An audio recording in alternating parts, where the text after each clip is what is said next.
నేను చేస్తాను. Thank you sir. Madam madam అసలు మన ఎపిసోడ్స్ ఇవి చూస్తుంటే సమాజం ఎట్టిపోతుంది, అసలు మ్యారిటల్ సిస్టమ్ ఎట్టి వెళ్తుంది, ఎందుకు ఇంత సైకలాజికల్గా ప్రెజర్ అయిపోతున్నారు వీళ్ళంతా, ఆ రీజన్ ఏంటో కూడా అర్థం కావట్లేదండి. మేబీ మీరు ఈ కొంచెం ఈ షోసే చూస్తారు, లేకపోతే మీ సీరియల్స్ మీకుంటాయి. మేము కోర్టుకు వెళ్తాం కాబట్టి మాకు నెంబర్ ఆఫ్ కేసెస్, ఒకప్పుడు సివిల్ కేసులో క్రిమినల్ కేసులో ఉండే స్టేజ్ నుంచి ఈ రోజున ఓన్లీ ఫ్యామిలీ డిస్ప్యూట్సే కోర్టులని పూర్తిగా డామినేట్ చేస్తున్నాయి. ఉన్న కోర్టులు కూడా చాలట్లా, రీజనే ఉండదు విడిపోవడానికి. ఈ కేసు ఒక ఎగ్జాంపుల్. ఎవరికి మీకు సైకలాజికల్ ప్రాబ్లం ఉంది, మీరు డిప్రెషన్స్లో ఉన్నారు, ఎవరు పట్టించుకోవాలి? వాళ్ళ అమ్మకి ఆ విషయం అర్థం కావట్లా, ఆ పిల్లకి అది అసలు అర్థం కాలే, చూడడానికి బొమ్మలాగా ఉంది, మంచి లవర్ దొరికాడు, మంచి సంబంధం దొరికింది, అన్నీ మ్యానిపులేషన్సే. ఎవరిని ఇక్కడ పాయింట్అవుట్ చేసి మాట్లాడాలి? ఆ అమ్మాయి లవ్ చేసిన విషయం వాళ్ళ అమ్మకి చెప్పలే, ఇక్కడ అడ్డు పెట్టేవాళ్ళు ఎవరూ లేరు. ఇన్ కేస్ చెప్పుంటే ఆవిడ కాస్త ఆలోచించుకునేది. లేదా నిజంగా అబ్బాయి ఇప్పుడు నాకు ఓ బొమ్మ పట్టుకున్నాక అతనే కావాలని గంట కొడతాను చూసారా, అదేదో అప్పుడే కొట్టుంటే వాళ్ళిద్దరికే పెళ్లి చేసేది వాళ్ళ అమ్మ.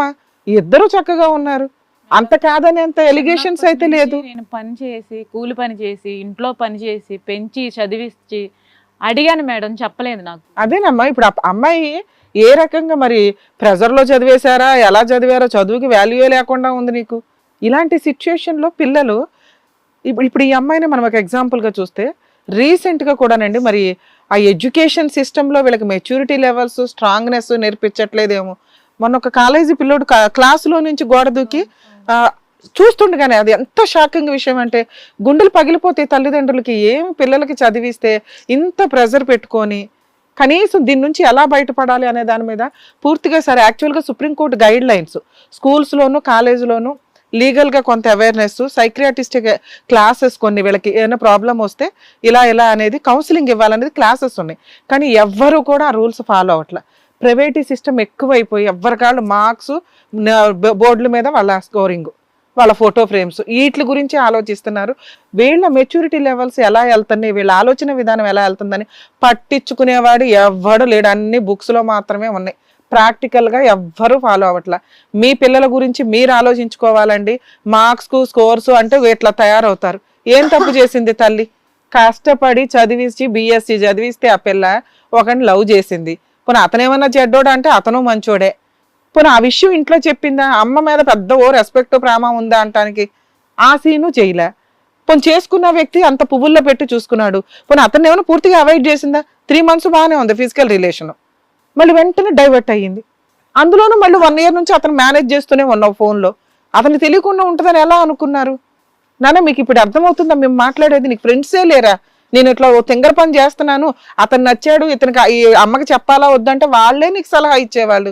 ఎంతసేపు ఫోను ఆయనతో మాట్లాడుకోవడమేనా? అతన్ని ఎందుకు చేసుకోలేదో చెప్పు, నాకు అర్థం కాల. అప్పటికి మా అమ్మ నాకు పెళ్లి చేసింది. పెళ్లి చేసే టైంకి నీకు బ్రెయిన్ ఉంది కదా, ఇప్పుడంటే లేదు. కానీ నాకు లవర్ ఉన్నాడని మీ అమ్మకి ఎందుకు చెప్పలా? ఆ అబ్బాయి గొంతు కోసావు, ఈ అబ్బాయి గొంతు కోసావు, మగాళ్ళ జీవితాలతో చెలగాటలు ఆడేస్తున్నారేంటమ్మా?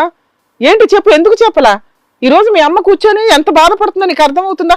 ఉన్న ఒక్కగాను కూతురు జీవితం ఇట్లా అయిందని. ఒక లవర్గా అబ్బాయి ఫెయిల్యూరు, ఒక హస్బెండ్గా ఇతను ఫెయిల్యూరు. వీళ్ళ జీవితాల్లో ఒక మచ్చ ఉంది. ఆ అబ్బాయి పాపం ఎవరినో పెళ్లి చేసుకుంటాడు, జీవితకాలం అయితే ఓ మచ్చ ఉంటుందిగా. ఈడికి ఒక లవర్ ఉందంట, ఆ పిల్ల ఎట్లా అంట అని. ఏం చేశాడు అబ్బాయి మిస్టేక్?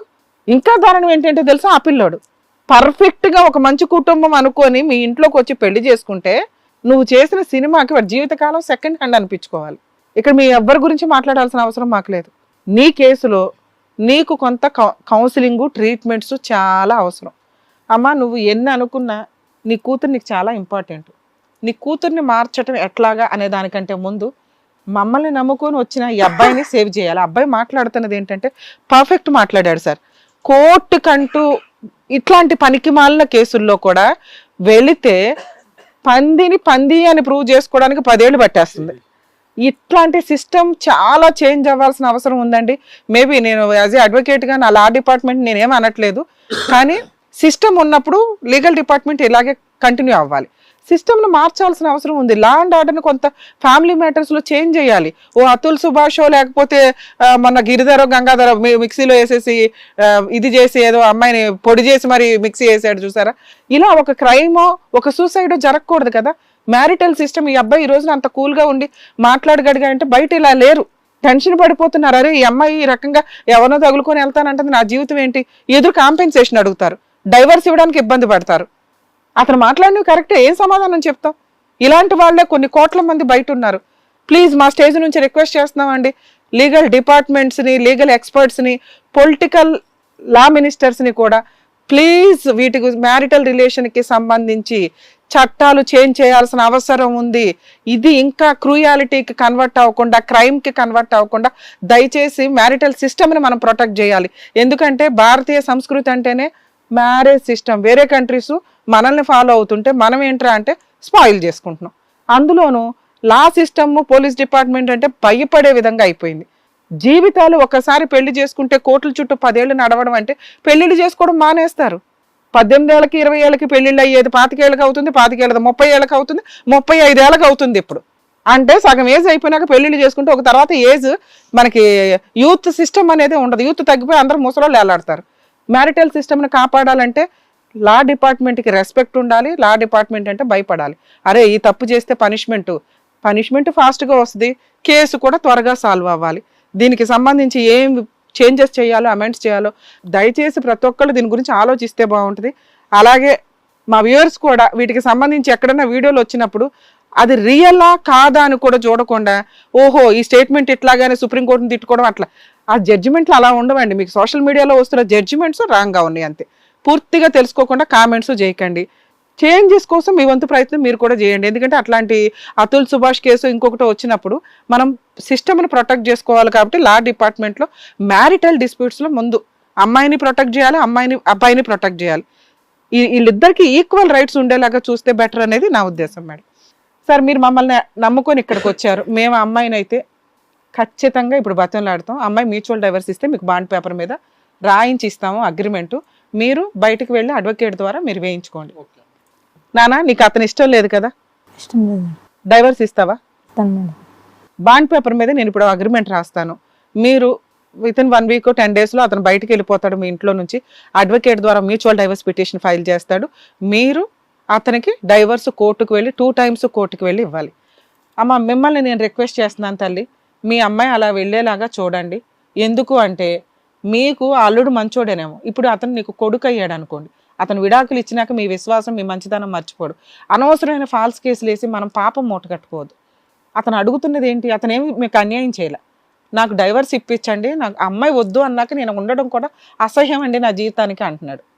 అతను మీ మీద చీటింగ్ కేసు ఫైల్ చేయొచ్చు తెలుసా. కానీ కర్మ ఏంటంటే మన ఇండియాలో ఆ సిస్టమ్ లేకపోవడం వల్ల ఇష్టం వచ్చినట్టు వాళ్ళ జీవితాలతో ఆడేసుకుంటున్నారు. అమ్మాయిల జీవితాలతో ఆడుకునే పర్సంటేజ్ నుంచి అబ్బాయిల జీవితాలతో ఆడుకునే పర్సంటేజ్ పెరిగింది. 2 చోట్ల మైనస్లు ఉన్నాయి. కానీ మీ కేసులో ఇది చాలా సివియర్గా ఉంది. పేపర్స్ తీసుకురండి రాసి.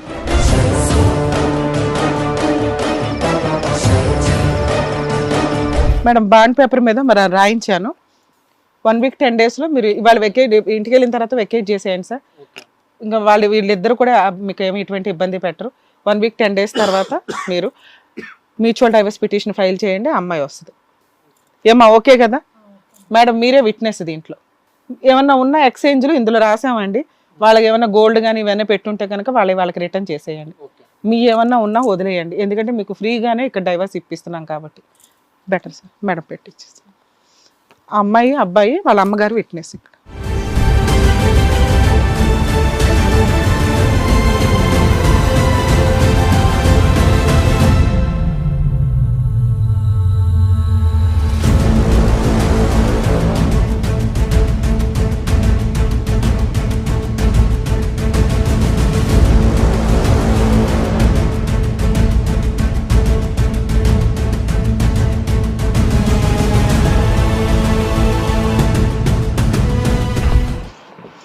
ఇదిగోండి మేడం.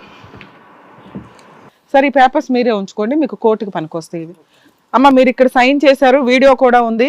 మీరు కొంచెం డ్రామాలు ఆడి బయటికి వెళ్ళిన సలహాలు తీసుకొని కాంపెన్సేషన్ వస్తుంది కదా, ఊరికే ఎందుకు డైవర్స్ ఇవ్వాలని అదవ డ్రామాలు వేశారంటే మా టీం మొత్తం వచ్చి అతనికి సపోర్ట్ చేస్తాం.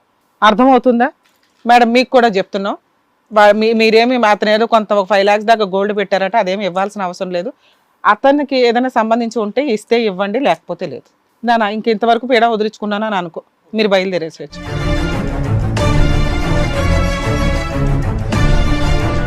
సార్ మీరు ఒక అమ్మాయిని లవ్ చేశారు, లవ్ చేసిన అమ్మాయి పరిస్థితి ఏంటి, ఆ అమ్మాయిని పెళ్లి చేసుకోకపోవడానికి కారణం ఏంటి, ఇది నాకు అర్థం కాల. ఆ అమ్మాయి అంటే తెంగరదే మాకు అర్థం అవుతుంది, మీరు ఎందుకు పెళ్లి చేసుకోలేదు? అసలు ఒక అమ్మాయి పెళ్లి చేసుకుంటుంటే మీకు ఎందుకు చెప్పలేకపోతే